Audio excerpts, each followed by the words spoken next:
Hi there, my name is Mike and I play bass in Charming Liars, and we are here in the middle of wonderfully temperate Chicago right now, which makes me feel right at home, and we're playing a show at the Chop Shop with the wonderful Welshly Arms and Glorious Sons, and we're going to show you our home away from home here. So, let's begin. This is, before I start, let me just caveat that this is not the most interesting bus or van you've ever seen, but we've been doing this shit a long time and we thought that we're not at a level where we can rightfully get a bus yet, but we have as much luxury as is possible to fit into a van. So let me show you. This is let me unlock it first. That's best thing. This is a rental from a wonderful company called Bandigo, who help many small bands all around the country touring. So this is our 2018 Mercedes Sprinter. Unfortunately, or probably fortunately for you guys, you can't smell what it smells like in here, but it smells like a bunch of guys have been living in it for a few weeks. So this is, as they say in the owner's manual, the cockpit. So here we are in the cockpit of our Mercedes Sprinter. This is where I personally spend all of my time. I am quite the control freak, let's put it that way, and I prefer to be driving than to be sitting in the back, because when you've got 13-hour drive, sometimes boredom can permeate into a time that you have way too much time to think, and sometimes thinking is bad. So I normally am sitting right here in my wonderful seat. I've got a pillow, which I've stolen from a hotel along the way, and this is the infamous bum pillow, and this goes right there, and this keeps my back and arse from going numb on these long drives. So I'll be sitting right here. The driver is normally in control of entertainment for at least the front half of the van. Contrary to most cool young bands, I don't listen to a lot of music when I'm on the road. In fact, I'm a podcast guy and I bore the rest of the band to tears with my really slow, boring political podcasts about what's going on in the world, and then I try and engage everyone in conversation and they're like, Mike, shut up, can we listen to some music? And I say no. I also like to make everyone go to sleep because I find it's a much easier drive when there's no one talking to you. So I will put on really dull, calming music or podcasts, and that keeps everyone out of my hair. But I will happily name all the boring podcasts I listen to. I'm proud of it. I'm an unashamed NPR listener, so I spend my days listening to Left, Right and Centre and the NPR Politics podcast and Fresh Air with Terry Gross. All these really at least in my mind, entertaining things to listen to, because if you're going to be stuck in a van for 12 to 14 hours, at least I can be learning something along the way. So that's what I'll be doing. But there is a specific separation between the front and the back, and the back is where the people have fun, and I'm not part of the fun. So let's show you back there. So we have got the luxury Bandigo, which has the plush leather captain's chairs. And so normally in our crew, there's about 5 or 6 of us in total. So me and Karnig, our guitarist, will normally be sitting up front. He takes co-pilot duties, he hands me snacks, he checks for police if I'm going too fast, and all the fun things along. But normally the fun kids sit back here. So back here we've got a little bit of an entertainment system. We've got the PlayStation 4, and I think on this tour we've got Need for Speed, Call of Duty, GTA, and of course, seeing as we're English, we've got FIFA. So whenever possible we have FIFA tournaments. So FIFA is an integral part of any English band's touring life, I would imagine. In our band, as much as it pains me to say this, Karnig, the guitarist, is the FIFA champion. He is a Chelsea fan. He doesn't shut up about it, and he's one of those really annoying gamers who gets in your head and spends the whole time laughing at you and basically tells you what he's going to do a minute before he does it, and there's still nothing you can do to stop it. So he's frustrating. I am probably the second best, and then the Americans kind of bring up the rear, which is to be expected. So that's our game of choice, and we try and battle all the bands we play with FIFA, because that's a game that we can deal with. So like I said, we're pretty boring. We like to read. Killian, our singer, is currently reading Riders on the Storm, a Doors book, which is fantastic. We are also quite unhealthy eaters, as most touring bands are, so we have a plethora of snacks back here. Let's see what we've got here. We've got some Captain Crunch with no milk. We like to eat these. It's a great little snack, actually, if you fancy it.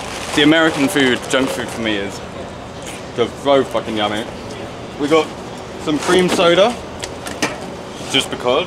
some Cheez-Its, we got some goldfish and a plethora of candy and just general unhealthy food back there. The most exciting thing about the interior of our van is right in the corner over here. We have what we call our bartender, which is a camping cooler that we fill with all the alcohol that's left over from the night before. And I'm not sure if I can say this, but when we're driving, the people back here like to imbibe in a drink, and as a driver that keeps me entertained, listening to the drunkards back here having their fun and games and their laugh, and on a long drive that's kind of the only thing you can do. But luckily we haven't been stopped by the police, and if there are any police watching, of course I never drink and drive. I don't condone anyone doing that sort. So this is like the equivalent of a junk bunk back here. This is where all the shit, that is what we call crumbs. And if Carnig, our guitarist, was here right now, he would be very upset because he is what we call the crumb police. And if you were to eat any food, the crumbs, he has a little Dyson Hoover and he goes around and cleans up all the crevices. Really not selling us as a rock and roll band right now. I'm talking about how clean we are and how many boring podcasts we listen to. But, you know, that's just life. We spent years and years touring in one of those Chevy passenger vans, or the Ford E350, which is synonymous with young touring bands. But unfortunately Ford have discontinued their E350s, so we thought we would upgrade to these, which has helped us in many ways, namely power. Power is everywhere. Each seat has its own USB and cigarette lighter. We have mains plugs here. Down here we have let me turn the car on so you can see our disco lighting situation.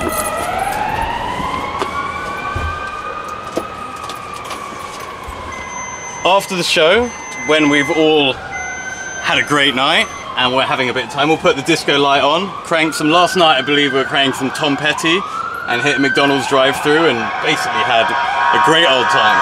What you might also be able to see right here is our wonderfully created privacy curtain, because we've been out pretty much all summer and the people back here like to sleep, and having a little privacy curtain keeps the sun out and keeps this whole area nice and dark for them to enjoy their time. This morning we left at 6. I've been driving all day and they just fucking slept the whole way. So it was a good old time, and this is actually a very, very comfortable way to travel. Can't sleep in here obviously, but what are you gonna do? So those of you who may have seen us around may have noticed the fact that we probably have one of the biggest trailers of any band that we've toured with. In fact, the tour that we're on, although everyone's in buses, we have the biggest trailer. So that's the one thing that we feel pretty confident about. And this is our silver bullet, we call it. The one reason we have such a big trailer is everyone in the band is 6 foot plus, and we spent many years in tiny little trailers, and I literally gave myself a concussion one night loading gear. So we decided to pimp it out and get the biggest trailer we possibly can. So come on in and we'll show you some of the aftermarket additions we've made to this beautiful little beast. One of the major issues with being on the road for so long is dirty clothes and kind of clothing detritus that collects in the back of the van. So we've kind of organized our life in a way to keep all the smells back here. This is our shoe rack, which is missing some of the stage shoes right now. And if you come on in, we'll show you our clothing section. This kind of is our dressing room of sorts. This is how we spend our time. We sit back here and have a few drinks and get changed. And normally this place is absolutely full of gear. This is quite embarrassing because it's normally well organized. In fact, for the last couple of days, every time we turn up a venue, the local crew are always very impressed with how meticulously organized and well packed this is, and that's something that I take great pride in, because that is my job. So this is all the gear that we are not using today, and because we've been driving around without it tied down, it's all over the place. We put a bunch of E-track on the wall and the floors, so basically all the gear lines up along the sides, and we have a wonderful little walkway so that we can access merch, or we can access any gear that we need along the way. We've got like little party lights, and in here, which I unfortunately can't show you right now, are our party disco lights. And we like to set up a little rave station in here, crank the tune, throw a strobe light on, and get ourselves ready for a show. So this is almost bigger than my apartment. So we have a great time in here. And this is our wonderful trailer, and it's the thing that you will see us dragging around for the next few years. So we are currently on the road in support of our new single, Something Dark, which came out last Friday. And excitingly, we have our first full length, which is called Thought, Flesh and Bone, which is coming out in January 2019, which is next year. We're gonna be spending the next 9 to 12 months on the road. So hopefully you'll see this guy with us, and even more hopefully we'll be upgrading that guy to a bus soon. So you'll have to come back and join us when we have way more interesting things to show you. And we've also debated what having a bus is actually like, and the biggest issue, which I'm sure the other bands have spoken about, is whether or not you pee or poo on the bus. So you'll have to get back to us and see how we've dealt with our toilet issues on the bus. So thank you so much for watching.